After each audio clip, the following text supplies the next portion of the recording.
রাজি হওয়ার পরে আমি একটা ডকুমেন্টও করছি, বাদে আমি ঋণ ফিন করে চাচা সিএনজি একটা কিনছি, কাম কাজ করাইছি, করাইয়া দিছি। 3 মাস চালানোর পরে আমার ওখানে আর চালাইতো না, না করে চালাইতো না। অনেক কিতা করবো চাচা, আমি তো ভুক্তভোগী। ওখানে আমি আবার আমার আরেক নিজের মানুষের কাছে লসে কিস্তিতে বেচেছি চাচা। ওখানে ইটা আইনে আমি বাজার করছি আর চাচা খাইছি, ভুক্তভোগী তো আর আমি হইছি। এরপরে মনে করেন আঙ্গামি ডাঙ্গামি করে 2বার 2 ফুরি লুয়ে পড়ছে তাই বাগাইয়া। ইটা মনে করেন আমরা যেমনি হোক শেষ করছি, সপ্তাহ আপনার এখানে দিছি না।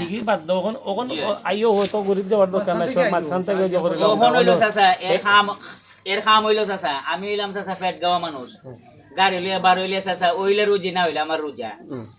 ওখন টান রে আমি খাওয়াইতাম, আমারে ফিটাইতো, আমার মারেও ফিটাইতো, আমার বাপরেও মারতো, বাইতেরও মারতো, মানে তাই খাইতা আর চাচা ঘুমাইতা।